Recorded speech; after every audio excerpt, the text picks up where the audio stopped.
Dear students and friends, अस्सलाम वालेकुम। जैसा कि आप स्क्रीन पर देख रहे हैं, आज का हमारा जो टॉपिक है उसे परिचय उर्दू से लिया गया है। ये जमायत 11वीं का टॉपिक है और पेपर में ये सवाल नंबर 7 है जो कि हिस्सा ग्रामर से है और हमारा क्वेश्चन है दरख्वास्त नवीसी। याद रखिएगा कि ये दरख्वास्त नवीसी जो है ये बहुत अहम है, ना सिर्फ पेपर के हवाले से बल्कि आम ज़िंदगी में भी हमें दरख्वास्त लिखने का तरीका आना चाहिए। तो इसमें आज हम देखेंगे कि दरख्वास्त के मानी क्या हैं, दरख्वास्त के लिए वक्त कितना दरकार है पेपर में, इसके नंबर कितने हैं और इसके अलावा दरख्वास्त लिखने की हदायत क्या हैं और किन चीज़ों पर हमने ख़ास तवज्जो देनी है और किन गलतियों से बचना है। तो ये सारी चीज़ें जो हैं आज हम इस टॉपिक में डिस्कस करेंगे। तो आगाज़ करते हैं। सबसे पहले दरख्वास्त। तो दरख्वास्त का जो लुग़वी मानी है वो गुजारिश है, अर्ज़ है, ख्वाहिश, आरजू। और इस्तिलाही माने में देखा जाए तो इसका मतलब होता है किसी इनफरादी या इज्तमाई मसला को किसी हाकम या मजाज अफसर के सामने पेश करना। जहाँ तक ज़िक्र है इसके करने का जो तरीक़ाकार है वो कुछ यूँ है कि जब भी दरख्वास्त लिखनी है सबसे पहले इस चीज़ का ख्याल रखना है कि हमने दरख्वास्त जो है वो नए सफ़े पे लिखनी है।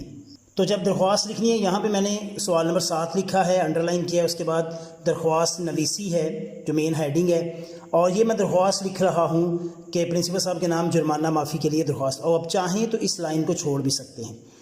अब उसके बाद सबसे पहले जो है हमने मुखातब करना है जिसको ये दरख्वास्त लिखी जानी है और मैंने यहाँ ब्लू से इसको शुरू किया है। तो जो भी हमारा हाकम या जो कह सकते हैं हाकम मजाज या कोई ओहदेदार है जिसको ये दरख्वास्त लिखी जाती है, सबसे पहले हम उसको मुखातब करते हैं। तो मुखातब करने का तरीक़ाकार है बखिदमत जनाब प्रिंसिपल, जैसे यहाँ पे प्रिंसिपल साहब के नाम है तो, या फिर हम बखिदमत प्रिंसिपल साहिब। ये नहीं कर देना बखिदमत जनाब प्रिंसिपल साहिब, तो ये डबल करने से गलती हो जाती है। तो सबसे पहले हमने लिखना है, मुखातब करना है जी जिसको दरख्वास्त लिखी जा रही है, बखिदमत जनाब प्रिंसिपल। उसके बाद हमने ये कह सकते हैं कि एक सख्ते की अलामत लगाई है। उसके बाद गवर्नमेंट डिग्री कॉलेज। अब यहाँ पे किसी भी जब हमने पेपर में करना है तो किसी प्राइवेट कॉलेज का नाम या हमने पता नहीं लिखना। गवर्नमेंट कॉलेज ज़ाहिर जगह जगह होते हैं, कोई भी हो सकता है, तो गवर्नमेंट डिग्री कॉलेज। और उसके बाद फिर हमने ये सख्ता की अलामत लगाई है। और उसके बाद अलिफ के बाद हमने कह सकते हैं ये फुल स्टॉप, बे के बाद फुल स्टॉप, जीम के बाद हमने फुल स्टॉप लगाया। अब यहाँ पर ये शहर का नाम है जिसको हमने हज़फ करना है, इसलिए अली बे जीम लिखा है। इसके बाद हमने उन्वान जो है उसको लिखना है। उन्वान लिखते हुए इस चीज़ का ख्याल रखना है कि उन्वान हमारा मुख्तसर और जामे होना चाहिए। तो उन्वान जो है जैसा कि ये है दरख्वास्त बराए जुर्माना माफ़ी। अब यहाँ पर ये चीज़ देखिएगा कि ये दोनों मेन हेडिंग्स हैं, यानी मेन चीज़ें हैं। तो मैंने इसको कट वाले मार्कर से लिखा है, ये 604 वाले मार्कर से लिखा गया है। और इसके बाद मैंने एक लाइन छोड़ी है। लाइन इसलिए छोड़ी है कि अगर ये मैं साथ लिखूंगा तो ये बहुत करीब और इतने अच्छे नहीं लगेंगे। हाँ, अगर आप करीब लिखना चाहें तो आप एक कट वाला पेन होता है डॉलर का 717, उसको यूज़ करें। उसका पॉइंट इससे भी बारीक होता है, तो वो आपको लाइन छोड़ने की फिर ज़रूरत पेश नहीं आती। इसके बाद आप मार्कर से ही जनाब आली का वर्ड जो है लिखेंगे और उसके बाद ये नदाइया की जो अलामत है इसको आपने ज़रूर लगाना है। अच्छा, यहाँ ये चीज़ याद रखिएगा, जनाब आला नहीं लिखना, जनाब आलिया, लाम ये है या इस तरह नहीं लिखना, जनाब आलिया आपने इसी तरह से लिखना है। अब इसके बाद हमने क्या करना है कि जो दरख्वास्त लिखी जानी है वो पैराग्राफ की सूरत में लिखनी है और पैराग्राफ में इसका आगाज़ होगा, असल मुद्दा बयान किया जाएगा और इख्तिताम होगा। तो जब हमने आगाज़ करना है तो आगाज़ का अंदाज़ क्या होता है, मुअद्दबाना होना चाहिए। जैसे यहाँ पर मैंने लिखा है नहायत एहतराम से गुजारिश है, आप मुअद्दबाना गुजारिश है, नहायत अदब से गुजारिश है, इस तरह से आप लिखेंगे। और उसके बाद फिर आप जो आपकी असल सिचुएशन है उसको आप बयान करेंगे। दूसरे लफ्ज़ों में जो हमारी दरख्वास्त का मुद्दा है या तमहीदी कलमात हैं उसको लिखेंगे, या हमारी दरख्वास्त का जो मकसद है उसको हमने लिखना है। याद रखिए कि अगर हमारा मुद्दा जो है वो लंबा हो तो फिर हम उसको 2 या 3 पैराग्राफ के अंदर कन्वर्ट करेंगे।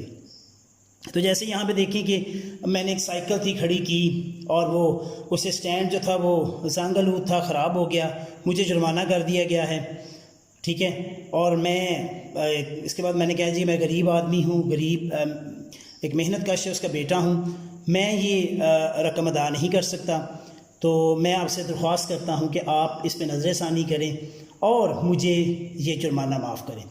तो यहाँ पर एक चीज़ का ये भी ख्याल रखना है कि जब हमने इख्तिताम करना है तो यकलख्त नहीं करना, यानी इख्तिताम से हमने पहले ये करना है कि मैं आपका बहुत ममनून हूँगा, आपका बेहद मशकूर हूँगा, उम्मीद है आप मेरी दरख्वास्त पर गौर फरमाएंगे, इस तरह के अल्फाज लिख कर आपने इसका इख्तिताम करना है। मैं आपका बहुत शुक्रगुज़ार हूँगा। ठीक है, यहाँ तक हमारी जो है वो असल दरख्वास्त मुकम्मल हो गई है। इसके बाद हमने लिखनी है तारीख़ भी आपने लिखनी है कट वाले मार्कर से। जैसे ये 22 के बाद हमने ये कह सकते हैं अलामत लगानी है फुल स्टॉप की, उसके बाद जनवरी और जो हमारा साल है वो लिखना है, और उसके बाद ये ईस्वी का हमने साइन लगा देना है। इसके बिल्कुल सामने आपने लिखना है दरख्वास्त गुजार लिखेंगे, अलारज लिख सकते हैं, ठीक है, दरख्वास्त गुजार लिख सकते हैं, और इसके बिल्कुल नीचे आपने लिखना है आपका ताबे फरमान। अब यहाँ पर ताबेदार नहीं लिखना क्योंकि ये उसका मुतज़ाद होता है और उसका मतलब कुछ और हो जाता है। आपका ताबे फरमान, इसके नीचे आपने अपना नाम लिखना होता है क्योंकि ये पेपर है, पेपर में हमने नाम नहीं लिखना, इसलिए कोई भी आप हिडन वर्ड लिख सकते हैं, मसलन फे काफ काफ या नून मीम, ये कोई भी आप लिख सकते हैं। तो इस तरह से हमारी ये जो है ये दरख्वास्त जो है मुकम्मल हो गई है।